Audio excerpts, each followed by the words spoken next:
Hello बेटा, आज हम अपना नेक्स्ट टॉपिक स्टार्ट कर रहे हैं। इन्वेस्टिंग एक्टिविटी में ही हमने केस 1 किया था, जिसमें आपको क्या कह रखा था कि जो फिक्स्ड एसेट्स की वैल्यू है वो आपकी रिटन डाउन वैल्यू मेथड में दी हुई है। उसमें आपको डेप्रिसिएशन या फिर एक्यूमुलेटेड डेप्रिसिएशन बैलेंस शीट में गिवन नहीं होता था, तो हम एक ही अकाउंट बनाते थे फिक्स्ड एसेट का। बट यहाँ पे आपका केस नंबर 2 में क्या कह रखा है, preparation of fixed asset account on original cost basis. ठीक है, ओरिजिनल कॉस्ट बेसिस पे हम बना रहे हैं। तो यहाँ पे देखिए आपको क्या कह रखा है, if the balance sheet contains an item of provision for depreciation और accumulated depreciation for both the years. अगर आपको दोनों सालों का डेप्रिसिएशन आपको गिवन है, इट मीन्स जो फिक्स्ड एसेट आपकी शो हो रही है बैलेंस शीट में वो किस पे हो रही है, ओरिजिनल कॉस्ट पे हो रही है। इन सच केसेस जो फिक्स्ड एसेट अकाउंट है and provision for depreciation account है वो आपका सेपरेटली बनाया जाएगा। इस बात को ध्यान में रखेंगे, जब आपको क्वेश्चन में provision for depreciation and accumulated depreciation given होगा तो आप दोनों अकाउंट सेपरेटली बनाया करेंगे। जो हमारा फिक्स्ड एसेट अकाउंट बनेगा वहाँ से हम परचेज या सेल अपनी कैलकुलेट करेंगे, और जो प्रोविज़न फॉर डेप्रिसिएशन अकाउंट बनाया जाएगा उसमें आप करंट ईयर डेप्रिसिएशन को कैलकुलेट करेंगे। तो देखिए इसमें नेक्स्ट एग्जांपल में क्या कह रखा है, the balance in machinery account and accumulated depreciation. अब देखो बैलेंस शीट में आपको मशीनरी का भी दिया हुआ है और एक्यूमुलेटेड डेप्रिसिएशन का भी। ओपनिंग एंड क्लोजिंग बैलेंस आपको दोनों का दिया हुआ है। फिर इन्होंने हमें क्या बोला, ड्यूरिंग द ईयर मशीन की कॉस्ट थी 1 lakh rupees, accumulated depreciation their own का मतलब इस मशीनरी पे, क्योंकि फिक्स्ड एसेट पे आपको दिया हुआ है ना, तो फिक्स्ड एसेट पे डेप्रिसिएशन स्टार्टिंग से आपका एक्यूमुलेटेड इस मशीनरी का डेप्रिसिएशन कितना है 44,000, और ये मशीनरी सेल कितने की हुई है 30। तो 11th क्लास में अगर आपने डेप्रिसिएशन का चैप्टर किया हो तो प्रॉफिट या लॉस कैसे निकलता था, फिक्स्ड कॉस्ट आपकी थी 1 लाख, जिसमें से हमने 44,000 वो डेप्रिसिएशन माइनस किया जो इस मशीनरी का था। तो हमारी रिमेनिंग कॉस्ट कितनी रहेगी आज की डेट में जब ये मशीनरी सेल हो रही है 56,000। 56,000 की मशीनरी आपकी सेल हो रही है कितने में, 30,000 में सेल हो रही है। तो आपका लॉस कितना हो गया, 56,000 माइनस 30,000, लॉस कितना आ गया आपका 26,000 रुपीज़ का आपका लॉस आ गया। तो देखिए इन्होंने क्या कहा है, compute the amount of machinery purchase, depreciation charge and loss of the year. कह रहे जो आपने मशीनरी खरीदी है परचेज करी है उसका अमाउंट निकालिए, डेप्रिसिएशन पूरे साल का मतलब करंट ईयर का डेप्रिसिएशन निकालिए, और जो लॉस हुआ है वो। फिर जो आइटम्स आएंगे आप उसको कैश फ्लो में कैसे दिखाएंगे आपको वो बताना है। तो देखिए सबसे पहले हमने क्या बनाया है, मशीनरी अकाउंट। मशीनरी अकाउंट में आपको पता है ओपनिंग बैलेंस आता है आपका, क्लोजिंग बैलेंस आता है, लिख दिया आपने। फिर क्रेडिट साइड पे आप क्या लिखते हैं, बाय बैंक अकाउंट, जो आपकी सेल है। सेल आपको गिवन है 30,000 की। हम मशीनरी अकाउंट में देखो मैंने आपको कहा था कि प्रोविज़न फॉर डेप्रिसिएशन अकाउंट अलग बनता है। प्रोविज़न फॉर डेप्रिसिएशन अकाउंट से हम अपना करंट ईयर का डेप्रिसिएशन निकालते हैं। प्रोविज़न फॉर डेप्रिसिएशन अकाउंट से हम क्या निकालते हैं, अपना करंट ईयर का डेप्रिसिएशन निकालते हैं। बट मशीनरी अकाउंट में जिस मशीनरी को सेल और परचेज हम निकालने जा रहे हैं उस मशीनरी का तो डेप्रिसिएशन लगाएंगे ना, तभी तो आप एक्चुअल प्रॉफिट या लॉस या अपनी सेल परचेज जान पाएंगे। तो ये जो डेप्रिसिएशन है ये सिर्फ और सिर्फ इसी मशीनरी का है। देखिए यहाँ पे मैंने लिखा भी हुआ है, depreciation on machinery sold only. जो हमारी मशीनरी बिकी है ये सिर्फ उसी का ही डेप्रिसिएशन है। लॉस आपका मैंने यहाँ पे आपको ऊपर निकाल के दिखाया था कि ये 26,000 कैसे आया, डेप्रिसिएशन माइनस करने के बाद कॉस्ट रह गई थी 56,000। 56,000 में से 30,000 हमने माइनस किए तो हमारा यहाँ पे क्या आ गया था, लॉस। तो आई थिंक इधर की सारी आइटम्स आपको क्लियर हो गई होंगी। सेल आपको क्लियर है, ये डेप्रिसिएशन यहाँ पे क्यों आया और ये कौन सा है, ये करंट ईयर डेप्रिसिएशन नहीं है, ये डेप्रिसिएशन है जो मशीनरी हमने बेची है अब तक का, उस पर जो डेप्रिसिएशन लगा ये वो है लॉस, और जो हमारा क्लोजिंग बैलेंस है वो। तो डेबिट साइड पे अगर आप देखिए तो आपको ओपनिंग बैलेंस दिया हुआ है। अब हम दोनों साइड का टोटल करके बैलेंसिंग फिगर निकालेंगे तो यहाँ से हमारी क्या आ जाएगी, परचेज। अब आपको पता है क्या चीज़ कहाँ जाएगी, सेल और परचेज आपका फाइनेंसिंग का पार्ट है, फाइनेंसिंग में जाएगा। Loss on sale on machinery आपको पता है कहाँ जाता है, ऑपरेटिंग में जाता है। तो इससे नेक्स्ट हम बनाते हैं अपना एक्यूमुलेटेड डेप्रिसिएशन अकाउंट। ध्यान से समझेंगे कि एक्यूमुलेटेड डेप्रिसिएशन अकाउंट बनेगा कैसे। आपको इसका ओपनिंग और क्लोजिंग बैलेंस दिया हुआ है। एक बात याद रखना, एसेट्स के बैलेंस डेबिट होते हैं, इसलिए ओपनिंग बैलेंस को डेबिट में लिखते थे और क्लोजिंग बैलेंस को क्रेडिट में। पर एक्यूमुलेटेड डेप्रिसिएशन एक तरह का लॉस है और लॉस का हमारा क्रेडिट बैलेंस होता है, तो इसका ओपनिंग बैलेंस क्रेडिट में और क्लोजिंग बैलेंस डेबिट में। तो आपको ये चीज़ समझ आ गई कि ओपनिंग बैलेंस इसका यहाँ पे क्यों है और क्लोजिंग बैलेंस यहाँ पे क्यों है। ओपनिंग एंड क्लोजिंग बैलेंस लिखने के बाद एक बात आप ध्यान रखेंगे, एक्यूमुलेटेड डेप्रिसिएशन में आपकी 4 ही आइटम होती हैं। चारों आइटम में से कोई भी एक, देखो 2 आइटम तो आपको हमेशा गिवन होंगी, क्या, ओपनिंग और क्लोजिंग। उसके बाद बचती हैं 2 चीज़ें। एक, अगर आपने कोई मशीनरी बेची है उसका अब तक का जो डेप्रिसिएशन है जो मशीनरी अकाउंट में लगा होगा वो। दूसरा, depreciation for the current year. अगर क्वेश्चन में मानो आपको ये करंट ईयर डेप्रिसिएशन गिवन है तो अब आपका निकल जाएगा जो मशीनरी आपने बेची है उसका एक्यूमुलेटेड डेप्रिसिएशन। अगर एक्यूमुलेटेड डेप्रिसिएशन गिवन है तो जो बैलेंसिंग फिगर आएगी वो depreciation for the current year आएगा। क्लियर है।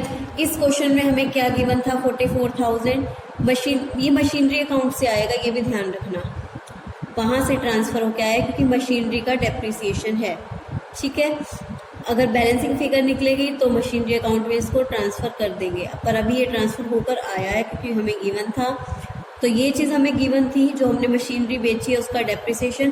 तो इधर जो बैलेंस बचेगा वो डेप्रिसिएशन अकाउंट का करंट ईयर का डेप्रिसिएशन। तो 2 ही चीज़ें हैं, या तो करंट ईयर का डेप्रिसिएशन या जो मशीनरी आपने बेची है। जो मशीनरी बेची है उसका डेबिट में आएगा, जो करंट ईयर का है उसका क्रेडिट में आएगा। अगर क्रेडिट में बैलेंस बचा तो करंट ईयर डेप्रिसिएशन है, डेबिट में बैलेंस बचता है तो वो मशीनरी सोल्ड करिए उसका डेप्रिसिएशन है। तो मशीनरी अकाउंट में आप अच्छे से देख सकते हैं, ओपनिंग बैलेंस गिवन था, जो आपने मशीनरी सेल करी है उसका डेप्रिसिएशन गिवन था, क्लोजिंग बैलेंस गिवन था। दोनों साइड का टोटल करा तो ये हमारा जो डेप्रिसिएशन आया ये क्या है, करंट ईयर डेप्रिसिएशन, जो कि हमारी क्या है, बैलेंसिंग फिगर है। क्लियर है ये चीज़। ठीक है, इसके बाद कैश फ्लो में देखिए इसकी क्या ऐसे एंट्री होगी। नेट प्रॉफिट आपको गिवन नहीं है, आपने नेट प्रॉफिट लिख के यहाँ पे डैश लगा दिया कि गिवन नहीं है। नेट प्रॉफिट में हमें ये इन्होंने पूछे कि आप कैसे करोगे, तो हमने बता दिया कि नेट प्रॉफिट में ऐड होगा क्या, जो डेप्रिसिएशन आया है करंट ईयर का। डेप्रिसिएशन आपको मशीनरी सोल्ड वाला नहीं लेना, यहाँ पे आप जो डेप्रिसिएशन लेंगे करंट ईयर का लेंगे, टोटल डेप्रिसिएशन। फिर आपका क्या है, loss on sale of machinery. ये 2 चीज़ें तो ऑपरेटिंग में आ जाएंगी और ऐड होंगी। और सेल ऑन मशीनरी और परचेज ऑफ मशीनरी, ये 2 चीज़ें हमारी किस में आएंगी, इन्वेस्टिंग में। सेल हमारी प्लस होती है, परचेज हमारी माइनस होती है। तो इन्होंने हमसे पूछा था कि आप किस तरह से आइटम्स को दिखाएंगे, और फाइनेंसिंग एक्टिविटी की आपकी कोई भी आइटम नहीं थी तो हमने वहाँ पे क्या कर दिया, डैश। इन्होंने हमसे ये पूछा था कि जो आइटम्स हैं आप उसको कैसे कैटेगराइज करेंगे। ठीक है, ये क्वेश्चन आई थिंक अच्छे से आप लोगों को समझ में आ गया होगा। नेक्स्ट क्वेश्चन की ओर चलते हैं। नेक्स्ट क्वेश्चन में आप देख सकते हो आपको क्या दिया हुआ है, from the following particulars calculate cash from investing activity. आपको ओपनिंग एंड क्लोजिंग बैलेंस दिए हुए हैं, किस किस के, plant and machinery, accumulated depreciation. जब एक्यूमुलेटेड डेप्रिसिएशन दिया हो तो आपको पता है डेप्रिसिएशन अकाउंट अलग बनेगा, प्लांट एंड मशीनरी अकाउंट अलग बनेगा। पेटेंट के ओपनिंग एंड क्लोजिंग बैलेंस दिए हुए हैं, और पेटेंट के नीचे आप ये देख रहे हो 3rd नंबर पे इसकी एडिशनल इन्फॉर्मेशन भी दी हुई है। अगर एडिशनल इन्फॉर्मेशन नहीं होती फिर तो मैं डायरेक्ट कंपेयर करके बता देती कि पेटेंट राइट ऑफ हुए हैं या पेटेंट हमने परचेज किए हैं। ओ ठीक है, बट यहाँ पे आपको नीचे पेटेंट के बारे में कुछ कह रखा है। अगर पेटेंट के बारे में कुछ कह रखा है दैट मीन्स पेटेंट का भी अकाउंट हमारा बनेगा। तो यहाँ पे 3 अकाउंट बनेंगे, plant and machinery, accumulated depreciation और पेटेंट का। गुडविल के बारे में कुछ नहीं कह रखा, तो गुडविल को हम डायरेक्ट कंपेयर कर सकते हैं। 80,000 से अगर गुडविल आपकी 1 लाख हो रही है तो दैट मीन्स आपने गुडविल क्या करी है, परचेज करी है। तो पहले आप सबसे पहले देखिए plant and machinery account. Plant and machinery account में अगर आप ध्यान से देखेंगे तो आपको ओपनिंग और क्लोजिंग बैलेंस गिवन है। ठीक है, ओपनिंग और क्लोजिंग बैलेंस गिवन है, और आपको एक्यूमुलेटेड डेप्रिसिएशन के बैलेंस गिवन है। Depreciation charge on plant and machinery. अब ये जो डेप्रिसिएशन चार्ज दिया हुआ है ना, ये आपको करंट ईयर डेप्रिसिएशन दिया हुआ है। ये आपको क्या दिया हुआ है? Current year depreciation. अब आपको पता है कि अगर मैं प्लांट एंड मशीनरी का अकाउंट बनाती हूँ तो वहाँ पे मुझे उस जो मशीनरी बेची जा रही है उस मशीनरी का डेप्रिसिएशन भी चाहिए। तो हम पहले प्लांट एंड मशीनरी अकाउंट ना बना के हम पहले कौन सा अकाउंट बनाएंगे? एक्यूमुलेटेड डेप्रिसिएशन अकाउंट बनाएंगे। एक्यूमुलेटेड डेप्रिसिएशन अकाउंट क्यों बनाएंगे? क्योंकि इस अकाउंट के थ्रू मैं उस वैल्यू को कैलकुलेट करूंगी जो मैंने मशीनरी सोल्ड करी है, ताकि मैं उसका डेप्रिसिएशन निकाल सकूं। तो देखिए, आपने ओपनिंग और क्लोजिंग बैलेंस लिख दिया। ये अब ये चीज़ आपको गिवन थी बाय डेप्रिसिएशन। करंट ईयर का डेप्रिसिएशन आपको गिवन है, तो इधर के टोटल में से जब इधर का ये टोटल माइनस किया तो ये जो बैलेंसिंग फिगर आपकी बची है ये क्या है? Depreciation on machinery sold. ये बैलेंसिंग फिगर क्या आ गई आपकी? जो मशीनरी आपने सोल्ड करी है ये उसका डेप्रिसिएशन आ गया।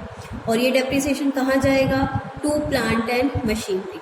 अब हम बना सकते हैं प्लांट एंड मशीनरी अकाउंट, क्योंकि मेरे पास उस साल का डेप्रिसिएशन आ गया। ओपनिंग बैलेंस गिवन था, क्लोजिंग बैलेंस गिवन था। एक बार देख लेते हैं इन्होंने प्लांट एंड मशीनरी के बारे में क्या कहा था। एक मशीन है जिसकी बुक वैल्यू 20,000 थी और वो 16,000 में बेची गई, तो यहाँ से आपका क्या आया? लॉस 4,000 का। 20,000 की चीज़ कोई कितने में बिकी है? 16 में। तो देखिए यहाँ पे आपको क्या क्या गिवन है। एक तो आपको सेल गिवन है कि आपने 16,000 की सेल की है। ये डेप्रिसिएशन हमने कैलकुलेट करा है। ये कहाँ से आया है? इस मशीनरी का डेप्रिसिएशन कहाँ से आया है? ऊपर हमने डेप्रिसिएशन अकाउंट से निकाला। लॉस हमें गिवन है, 20 की मशीनरी 16 में गई। क्लोजिंग बैलेंस हमें गिवन हो गई चारों आइटम। ओपनिंग हमें गिवन था, उधर के टोटल में से इधर का टोटल माइनस किया तो ये क्या आ गया? परचेज। ठीक है, चलो मशीनरी अकाउंट भी बन गया।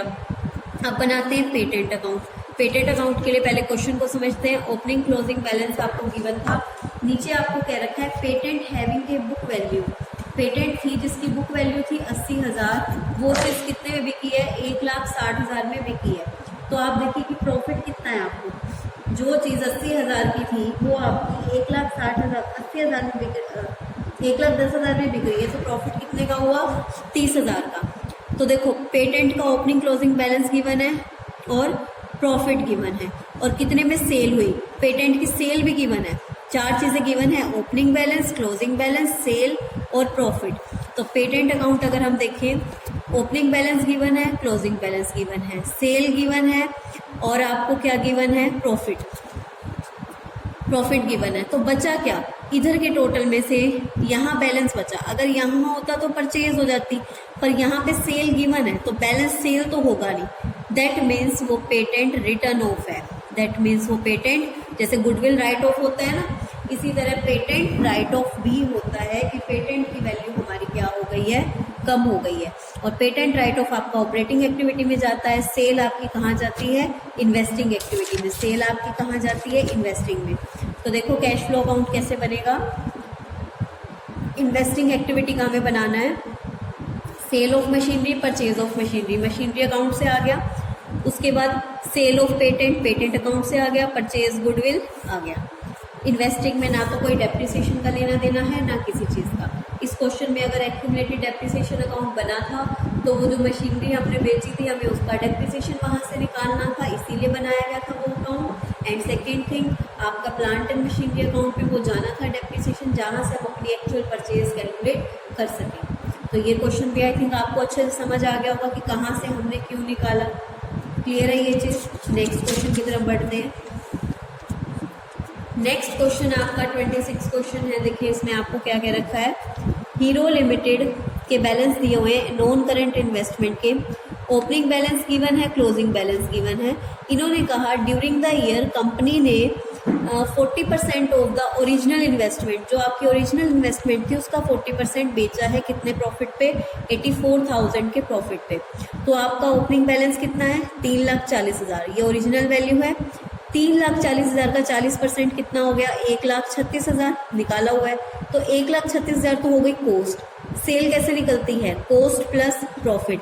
तो ये कॉस्ट और ये प्रॉफिट दोनों को प्लस करके कितना आ गया? 2,20,000। ठीक है, तो सेल आ गई, प्रॉफिट आपको गिवन है। सेल हो गई, प्रॉफिट होगी। ओपनिंग क्लोजिंग बैलेंस गिवन है, तो यहाँ से क्या निकल जाएगी, परचेज। तो आपने नॉन करंट इन्वेस्टमेंट अकाउंट बनाया, सेल आपको गिवन थी, क्लोजिंग बैलेंस गिवन था, ओपनिंग बैलेंस गिवन था, प्रॉफिट, तो बचा हुआ क्या हो गया आपका, परचेज। इसमें आपको यही बताना था sources and uses of cash, कितना यूज हुआ है कैश का, 76,000 रुपीज़ आपका यूज हुआ है। नेक्स्ट क्वेश्चन की चलते हैं तरफ, आज का last question. From the following particulars of Bharat gas limited calculate cash flow from investing activity and also shows the working preparing the ledger account. अब देखो इसमें लेजर अकाउंट किस किस के बनेंगे, गुडविल है, गुडविल का आपको दिया हुआ है 1 लाख से 3 लाख। गुडविल तो आपकी डायरेक्ट क्या हो रही है, परचेज हो रही है, गुडविल तो आपकी जा रही है परचेज में डायरेक्ट। फिर आपका क्या है, पेटेंट, पेटेंट के बारे में नीचे आपको नोट दिया हुआ है, तो यानी कि पेटेंट वर्किंग नोट में अकाउंट बनेगा, ये आप समझ गए। मशीनरी का भी वर्किंग नोट में अकाउंट बनेगा। इन्वेस्टमेंट के बारे में भी आपको दिया हुआ भी दिखाएं, बात करेंगे, तो इसका भी वर्किंग नोट में अकाउंट बनेगा। प्लस इंटरेस्ट निकालेंगे प्रीवियस वैल्यू पे 10%। प्रीवियस वैल्यू आपकी है 60,000, 60,000 का 10% आपका क्या निकलेगा, यहाँ पे इन्वेस्टमेंट पे इंटरेस्ट निकलेगा। ये लैंड की इन्वेस्टमेंट दोनों साल 1 लाख की है, ये किस लिए है वो भी बताएंगे। शेयर्स दिए हुए हैं, शेयर्स का डिविडेंड निकालना है 10%, आपको एडजस्टमेंट में बोला हुआ है, और डिविडेंड दोनों वैल्यू सेम है वरना प्रीवियस ईयर पे निकलता है। तो आई थिंक इस पेज का क्लियर हो गया। अब हम सबसे पहले बात करते हैं पेटेंट की ही। पेटेंट का ओपनिंग क्लोजिंग बैलेंस गिवन है, और क्या क्या गिवन है पेटेंट का, पेटेंट का राइट ऑफ गिवन है, और राइट ऑफ कहाँ लिखा जाता है पेटेंट अकाउंट में, क्रेडिट साइड। प्रॉफिट कहाँ लिखा जाएगा, डेबिट साइड। पेटेंट अकाउंट में ये तो क्रेडिट साइड चला जाएगा, ये डेबिट साइड चला जाएगा, ठीक है। उसके बाद पहले पेटेंट अकाउंट ही देख लीजिए। ओपनिंग बैलेंस गिवन है आपको, क्लोजिंग बैलेंस गिवन है, ठीक है। पेटेंट राइट ऑफ गिवन था, मैंने कहा था क्रेडिट साइड जाएगा, ये रहा। पेटेंट का प्रॉफिट गिवन था, वो आपका ये रहा। तो इधर के टोटल में से जब इधर को माइनस किया, देखो जब सेल गिवन थी तो राइट ऑफ निकला था, अब राइट ऑफ गिवन है तो बैलेंसिंग फिगर आपकी क्या होगी, सेल।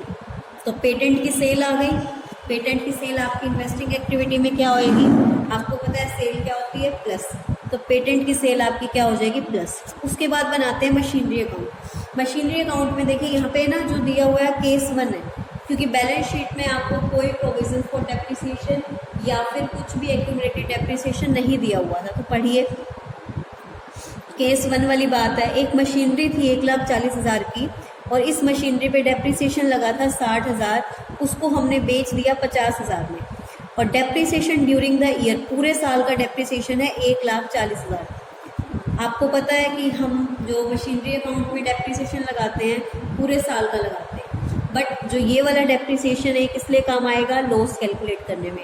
1,40,000 की मशीनरी पे इस मशीनरी का डेप्रिसिएशन कितना था, 60,000, तो मशीनरी की कॉस्ट कितनी आ गई, 80,000 की मशीनरी कितने में सेल हो रही है, 50,000 में। 80,000 की मशीनरी जब 50,000 में सेल हो रही है तो लॉस कितना आ गया आपका, 30,000। मशीनरी का लॉस आ गया, मशीनरी का डेप्रिसिएशन करंट ईयर का गिवन है, मशीनरी की सेल गिवन है, ओपनिंग क्लोजिंग बैलेंस गिवन है। तो मशीनरी अकाउंट देखते हैं।